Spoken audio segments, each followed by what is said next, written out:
Agreed 100%. So let's get into it, man. The most successful day is going to start the night before. So this is an interesting topic that I was really excited to talk about today. Pre-bed. Like, what happens pre-bed in order to gain as much muscle as possible, be as lean as possible, and really, really recomp your body? What do you need to do the day before and pre-bed in order to get better results and that extra 1%? Because that is an overlooked thing. Oh, yeah. Most people, Oh, yeah. I mean, if you want to talk about like just successful people in general, most people plan out their day. You know, their time is not lollygagged around. No. They don't wake up in the morning without a plan on what they have going on for the day. Everything is structured. And when it comes to building muscle and recomping your body and losing body fat and getting stronger, same applies. You have to have a structured time. Okay, I'm training every day at this time. I go to bed every day at this time. It has to be like that same kind of structure. But there are certain things that I do at night before bed, and certain things I'm sure you do at night before bed that will help facilitate those processes and make muscle building easier, make recomping easier, make recovering easier. So let's start with yours, man. So let's hear it. Then, what did you do last night? Yeah. What goes on? Well, I would again, you know, it's funny how, I don't know if it's just the way my mind works or if other people see it this way, but whenever we talk about different topics or ways of doing things, it always boils down to similarities and principles that can overlap into all other areas of life. So every time I talk about something with fitness, I find an overlap with everything else in life with it. So everything we talked about already so far, even with the diet and nutrition, it even applies to sleep as well. So all those habits. So you have to first ask yourself, why are you going to do the things you're doing the night before? It comes down to principles. So what type of benefit are you getting from doing X? Like, what's the result? So to give you an example, you know, if I'm doing things before bed, my main focus is this. The reason I'm doing this is because it's going to affect my quality of sleep, which is the most important thing. So yeah, my sleep routine, you know, it kind of comes back to everything else I do. Is based around principles. So I always ask myself, you know, what are the benefits I'm getting out of this? So if I give recommendations on what I do for my sleep routine, it might not give you the same benefits, but you should take the principles away from it and figure out what's going to help you get, you know, the most pros, you know, the most benefit for what it is that you're actually doing. So for me, the main thing I'm focusing on when I'm talking about my sleep schedule, my sleep routine is what's going to give me the best quality sleep, because that's the most important thing I'm after when we're talking about sleep. So for me, there's a few things. You know, number one, if I'm going to get good quality sleep, I have to have a schedule where I go to sleep the exact same time, I wake up the exact same time every day. So whether that's the weekend, whether my schedule changed the following day, let's just say I have the morning to sleep in or I don't need to be up so early, I'm still going to get up at the same time. I'll make use of that free time the next day, but that schedule is going to allow me to it's going to, you know, tell my body that it's time to go to sleep, it's time to wake up. It's also going to help me, you know, be more productive the following day, which is very, very important. You know, I work out early in the morning, so if my sleep schedule is off, it's going to impact the next workout. So I need to make sure that I stick with that routine. That's the main thing. You know, a lot of things that I do pre-bed when we talk about the routine itself. You know, again, I like to do the same thing right before I go to bed every night because that's going to tell my mind and my body it's time to go to sleep. For me, that's really, you know, relaxing after dinner time. You know, I have dinner 6:30, 7 o'clock, and then I mentally tell myself the time after dinner and the time I go to sleep, I'm unplugging. You know, I have a very active mind, so it's very easy for me when I have free time. It's not good for me to have free time to do nothing because I'll actually make myself more energetic by having free time, which is not good, especially pre-bed. So I have to do certain things to unwind. So I actually find myself doing things like putting my phone away, and I'll actually even like watch TV or I'll like read or I'll do anything that just keeps my mind occupied but also tells me it's time to relax. And I think those are the two biggest things. When we talk about the sleep itself, for me, I have to sleep in a very cold environment. You know, a lot of people don't like to sleep in cold environments, but I can't, I sweat easily. I can't sleep in a hot environment. So if just that one thing is changed, it's going to throw off my sleep. So I would try to summarize it by saying, you know, sleep same time, pre-bed, same thing every single night.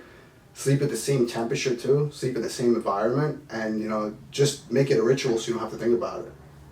Yeah, what about from like, so you mentioned like your last meal, was that like 6, well, I don't know if that's your last meal, but you ate dinner at 6:37, is that the last thing you do like food-wise? So what happens with that?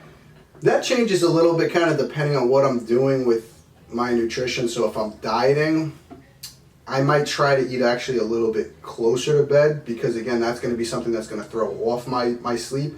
If I'm going to bed hungry, it's going to be hard for me to sleep, and that's not going to be good for fat loss either. A lot of people think, oh, I can't eat too close to bed. We've already established 1,000 times that that's not going to affect anything negatively if your total calories are accounted for. But if you're going to bed hungry because you said I can't eat after 6 o'clock, that's going to actually throw off your fat loss, because now you can't sleep well. Sleep's going to be very important for fat loss, recovery, your performance in the gym. So if you time it where you're going to bed at least somewhat content and you're not starving, you're going to sleep better. So if I'm dieting, I might try to have a small meal about an hour, maybe even 45 minutes before bed. Not a lot of calories, but just something so that my stomach feels satisfied. Right now, my calories are not low. My calories are very high, to the point where I'm not even interested in eating so much. So I actually prefer to eat a little bit earlier. So my last meal will be about 6:30, 7 o'clock. I'll go to sleep about 10. So my stomach is feeling good. If I was cramming, that would also cause the same issue. If I was trying to gain weight and I was cramming calories in up until the point where I'm going to sleep, it's going to keep me up because I'm not going to feel good. So you have to look at all these factors and ask yourself, what gives me the optimal sleep? I read something recently, and I think you should take this advice too.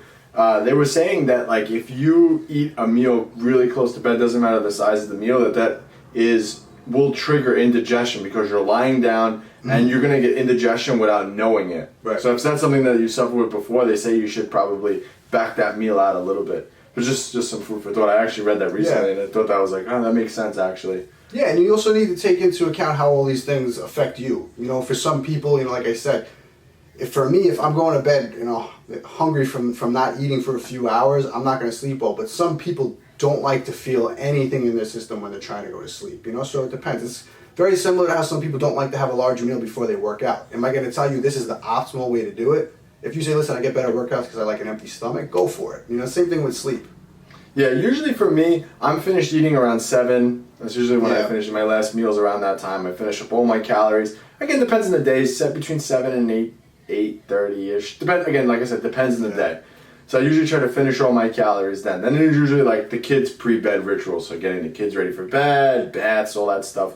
And usually my kids are in bed pretty early. So then my wife goes to bed pretty early. I go to bed pretty early too. But between 7 and 9, even 10, and I'm by myself basically. So usually what I'll do is after my last meal, I'll get the kids ready for bed, and then my wife puts them to bed. I'll take the dogs for a walk. So I like to go on a nice walk, anywhere between 30 minutes and an hour. It helps them digest. It just puts me in a nice good mood. I like walking. Good activity again. It depends on the weather too. If it's too cold, I might not go, or I might. Depends. Then I'll come back inside. At that point, now it's 8:30, 8 o'clock, give or take the day. I will usually, a usual typical day is at this point then, I will take all my supplements before bed. So I usually just take all my supplements before bed, because otherwise I forget. So I'll take some zinc, vitamin D, whatever else supplement-wise that I might be taking. I usually take it at that time. This is why I have an hour or two before I go to bed to, one, digest those things, and two, so I'm not peeing in my sleep. So I'll do that at that time. And then this really handy feature from your phone, it literally will my phone will shut off all my apps at 10 o'clock. Completely off. Everything. So that's really been helpful with making sure I go to bed. And if I am in bed or whatever, reading or whatever I'm doing at that time on my phone, it shuts it. And I also do, on the iPhone, has that night shift where it turns everything on your screen orange to help get rid of that bright light. That also I've done that for years. That has helped me so much unwind. So usually then at that point I'll take all my supplements. Either I'll sit down and watch a show on TV for 30 minutes, or I'll pre-plan my day out for the next day. So I'll take out my book and I'll figure out, okay, what am I doing tomorrow? So I like to kind of have an idea of what I'm doing tomorrow. I'll do that. I'll let the dogs out again to go to the bathroom. I'll put them away. Now it's around 9 o'clock. I go upstairs, I brush my teeth, I get into bed, and I usually like to read something, so I'll read something, and that usually puts me to sleep pretty easily. So I'll read something. My room at night has to be pitch black. If there's a little bit of light, my wife falls asleep with the TV on. I don't know how she does it. We get into a fight every night because I get into bed, she's snoring, and I shut the TV, and she wakes up while I was watching that. Like, tell me what the last thing that happened was. And then she laughs and rolls over. But it has to be pitch black for me. I actually bought like those stupid things that you put on. I forget what they're called on your face. The nightshade? I don't know. But whatever. Here's what I found. Oh, my Siri's talking. So what happens? My room, my bedroom, for whatever reason, I have like the high like skylights in the room. And if it's early in the morning, the sun blares in, so I have to put those. I'll take them out of the drawer and put them on, and I'll be able to sleep an extra hour or two because the light's not in my eyes. Yeah. But it has to be pitch black, and I like what you said. It has to be like colder. It definitely has to be colder. Yeah. And that's my routine. So I do that every day. I'm usually up by like either anywhere between 4:15 a.m. and like 4 o'clock a.m. to like 4:30 in that range. I'm like getting up. And initially, the first like couple weeks doing that was like rough. But your body gets used to it really, really quick, and by 8:30, 9 o'clock, I'm like, all right, it's time for bed. Right. It's time for bed, and that's like my main ritual. I take all my supplements before I go to sleep. My last meal is like 2 hours before bed, and then I get up in the morning, and we should kind of, because this all kind of ties in. Now you're sleeping for X amount of hours. You're in a catabolic state. I get up in the morning and I try to have something protein right away to stop that breakdown of muscle tissue. So I'll have like either 1 or 2 scoops of protein depending if I'm dieting. And then for me, I'm going right into the gym. I'll take some caffeine with that, or I'll do a pre-workout, one of our pre-workouts, pump you up. And then I'm off and I'm working out by that time.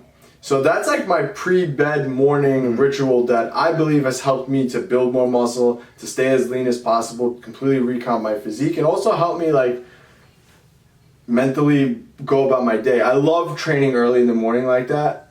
Well, maybe not at 4 a.m., but I love training first thing in the morning because it's over. Right, yeah, absolutely. And I think the biggest thing that it comes down to when we're talking about sleep and any type of results that you're going to get in fitness and bodybuilding is all going to come down to the routine that works for you the best, you know?